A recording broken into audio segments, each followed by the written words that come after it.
নমস্কার। আজ আমরা পড়ব মধ্যযুগের ভারতের অর্থনৈতিক জীবন, দ্বিতীয় অধ্যায়, সুলতানি যুগে কৃষক, শ্রেণীভেদ ও শ্রেণী বৈষম্য। দ্বাদশ শতকের লেখক হেমচন্দ্র জানিয়েছেন যে সুলতানি যুগের কিছু আগে এদেশের কৃষকরা ছিল চার ভাগে বিভক্ত। প্রথম ভাগে ছিল বর্গাদার কৃষক, যাদের বলা হতো কর্ষক বা অর্ধক। এরা চাষ করে উৎপন্ন ফসলের অর্ধাংশ পেত। দ্বিতীয় ভাগে ছিল কৃষি শ্রমিক, যাদের পরিচয় হলো হলবাহক বা কিষাণ। এই দুই গোষ্ঠী ছিল ভারতীয় কৃষক সমাজের একেবারে নিম্ন স্তরে।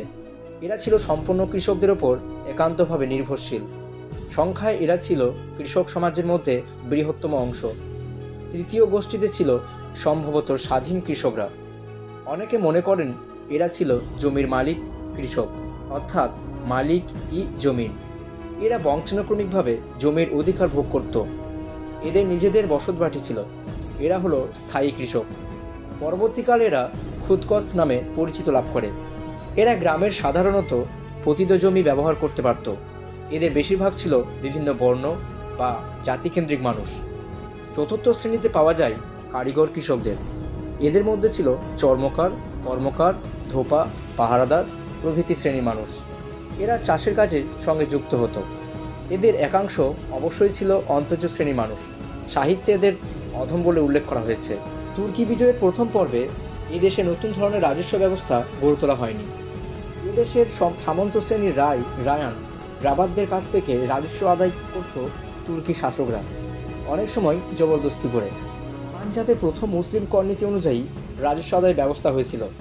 আলাউদ্দিন খলজি হলেন প্রথম সুলতান যিনি জমি জরিপ করে রাজস্ব ধার্যের ব্যবস্থা করেছিলেন।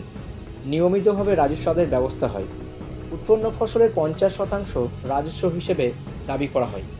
আলাউদ্দিন কঠোরভাবে ফসল ওঠানোর সময় রাজস্ব আদায় করতেন। এই জন্য দোয়াব অঞ্চলে কৃষকরা শস্য ওঠানোর সময় সস্তায় তাদের শস্য বিক্রি করতে বাধ্য হতো। জিয়াউদ্দিন বারানি জানিয়েছেন যে আলাউদ্দিনের রাজস্ব ব্যবস্থা ছিল বিস্তৃত অঞ্চল জুড়ে। পাঞ্জাব থেকে উত্তরপ্রদেশ এবং সেখান থেকে রাজস্থান পর্যন্ত এই ব্যবস্থার চলন হয়।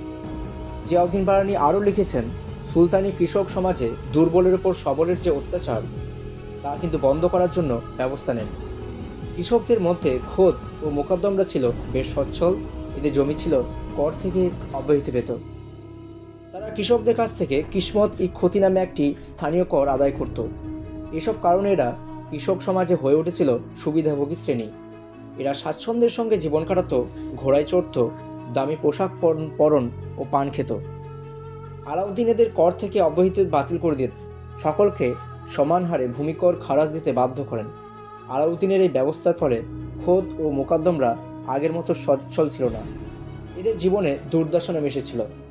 এদের অবস্থার এত দ্রুত অবনতি ঘটেছিল যে মুসলমানদের গৃহে এদের মহিলারা পরিচারিকার কাজ নিতে বাধ্য হয়েছিল।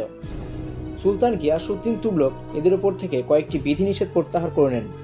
তারা কর বসানোর অধিকার হারিয়েছিল, কিন্তু নিজেদের অধীনস্থ জমি ও পশুর ওপর স্থাপিত কর থেকে অব্যাহতি পেয়েছিল।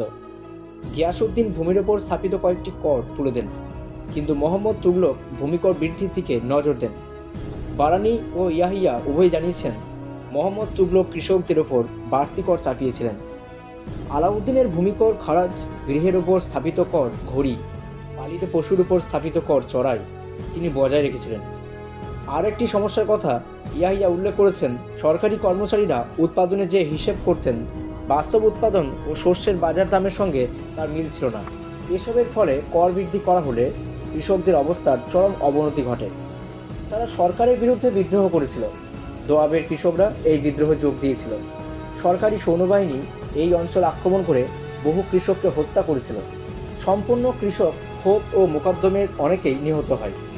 ইবন বতুতা 1342 খ্রিস্টাব্দে আলিগড় অঞ্চলে বিদ্রোহী কৃষকদের দেখেছিলেন। জিয়াউদ্দিন বারানি লিখছেন যে বিদ্রোহের ফলে দোয়াব অঞ্চলে কৃষির ক্ষতি হয়। কৃষকদের দুরবস্থার শেষ ছিল না। দিল্লিতে শস্য সরবরাহ বন্ধ হয়েছিল।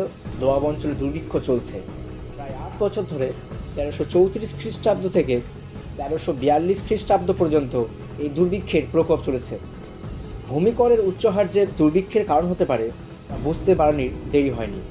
সুলতান তার ভুল বুঝতে পেরে কৃষি ঋণ সন্ধর, বলদ ও বীজ কৃষকদের সরবরাহ করেন। সেচের ব্যবস্থা করে দেন। তবে সরকারি ব্যবস্থার সুযোগ নিতে বেশি কৃষক বেঁচে ছিল না। সরকারি কর্মচারীরা সরকারি অর্থ আত্মসাৎ করেছিল, দুর্দশাগ্রস্ত কৃষকদের কাছে তা পৌঁছায়নি। ফিরোজ তুগলক কৃষকদের সঙ্গে সম্পর্কের ক্ষেত্রে উদারনীতি অনুসরণ করেন। শাসনের শুরুতে তিনি যে রাজস্বের বন্দোবস্ত করেন আর তার পরিবর্তন করেননি। হরিয়ানা অঞ্চলে খাল খনন করে তিনি জলসেচের ব্যবস্থা করে দেন। মোহাম্মদ তুগলকের স্থাপিত ঘড়ি ও চড়াই তিনি তুলে দেন। খারাজের ওপর মাত্র 4% বাড়তি কর আদায়ের ব্যবস্থা ছিল। তিনি অমুসলমানদের উপর জিজিয়া কর ধার্য করেন। সেচ অঞ্চলে বাড়তি 10% সেচ কর স্থাপন করেন। সুলতান ইব্রাহিম লোদি উৎপন্ন সর্ষে রাজস্ব আদায়ের নির্দেশ দেন, কারণ সর্ষের দাম কম ছিল, নগদে রাজস্ব দিতে কৃষকদের অসুবিধা হতো। নতুন মহাদেশ থেকে রূপোর সরবরাহ বাড়লে শের শাহের সময় থেকে আবার নগদে রাজস্ব আদায় করা সম্ভব হয়। আফিফ লিখছেন, ফিরোজ তুগলকের রাজত্বকালে খোদ ও মোকাদ্দমদের অবস্থার উন্নতি হয়।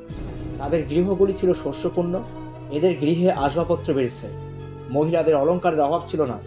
আফিফের বর্ণনা থেকে অনুমান করা যায় কৃষকদের মধ্যে শ্রেণী বৈষম্য ছিল, সকলের অবস্থা সমান ছিল না। সুলতানি যুগে সম্পন্ন উচ্চ শ্রেণীর কৃষক স্বাচ্ছন্দ্যের মধ্যে ছিল, নিম্ন শ্রেণীর কৃষকদের দুর্দশা ছিল। সাধারণ কৃষক মুজারিয়া বা বর্গাদারদের অবস্থা উন্নতি কোনো বর্ণনা আফিফ দেননি। সুলতানি যুগে কৃষকদের মধ্যে বৈষম্য বেড়েছে। উৎপাদনের উপকরণের মালিকানার ভিত্তিতে এই বৈষম্য তৈরি হয়েছিল। সেচ অঞ্চলগুলি কৃষকদের সম্পদ বেশি ছিল বলে কারণ তার উৎপাদন ছিল বেশি। এ যুগে জমির মালিকানা বড় কথা নয়, জমি ছিল অঢেল, কৃষক ছিল কম। তা সত্ত্বেও বিভাজন ছিল। বলদ, বীজ ও কৃষি যন্ত্রপাতির ওপর মালিকানা অবশ্যই কৃষকের ছিল, কিন্তু পরিপূর্ণ স্বাধীনতা বোধ হয় কৃষকের ছিল না। ইরফান হাবিব সুলতানি যুগে কৃষকদের অর্ধভূমিদাস বলে উল্লেখ করেছেন। নিজের বাসস্থান, ব্যক্তিসত্তা বা উৎপাদনের ওপর কৃষকের সম্ভবত পূর্ণ কর্তৃত্ব ছিল না। সম্ভবত অপরতলার ধনী কৃষকেরা নির্দেশ মতো তাকে চাষ করতে হতো। কৃষক মহাজন ও সরফের কাছ থেকে ঋণ নিত, চাষের ক্ষেত্রে তাদের ভূমিকাও থাকত। কৃষক তার উৎপাদিত পণ্যের একাংশ বাজারে বিক্রি করে নগদে রাজস্ব দিত। দরিদ্র প্রান্তিক চাষি বা বর্গাদার মহাজনের কাছ থেকে ঋণ নিয়ে সরকারি প্রাপ্য মেটাত, তার স্বাধীনতা নষ্ট হতো। সুলতানি যুগের কৃষকের মধ্যে শ্রেণী বৈষম্য বা স্তরভেদ দেখা দিয়েছিল। বারানি বিভিন্ন স্তরের পরিচয় দেখেছে। প্রথম স্তরে অবশ্যই ছিল খোদ মোকাদ্দমরা, এদের মধ্যে পরবর্তীকালে চৌধুরী ও জমিদার তন্ত্রের উদ্ভব হয়। আমির খসরু 14 শতকে জমিদারদের কথা উল্লেখ করেন। সাধারণ কৃষকদের বলা হয় মুজারিয়া বা রায়াত। এদের মধ্যে ছিল জমির মালিক, সম্পূর্ণ কৃষক, ভাগচাষী ও কৃষি শ্রমিক। সব মুজারিয়া এক শ্রেণীভুক্ত হতে পারে না। এদের মধ্যে অবশ্যই শ্রেণী বৈষম্য ছিল। এই যুগে সম্পদ জমি নয়, এই যুগে সম্পদ হচ্ছে হাল, লাঙ্গল, কৃষি যন্ত্রপাতি, বলদ ও বীজ। পাঞ্জাবের খোক্কর, মেওয়াতে খানজাদা, গোয়ালিয়র ও কতেহার অঞ্চলের সর্দাররা হলেন কৃষক সমাজে নতুন অভিজাততন্ত্র। এদের মধ্যে প্রাচীন খোদ, মোকাদ্দম, চৌধুরীরা স্থান করে নিয়েছিল।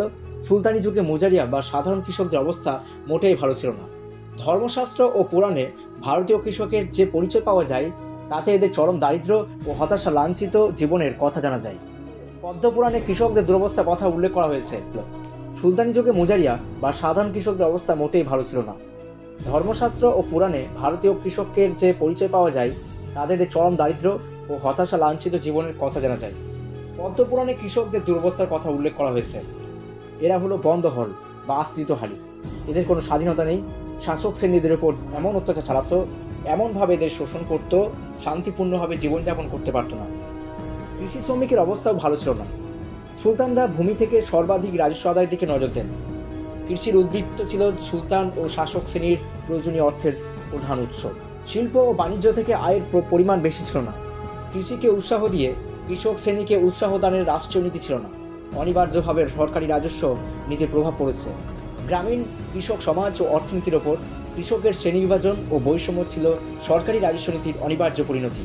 স্তর বিন্যস্ত সমাজে কৃষক শ্রেণীর মধ্যে স্তর ও শ্রেণী বৈষম্য থাকাই ছিল স্বাভাবিক।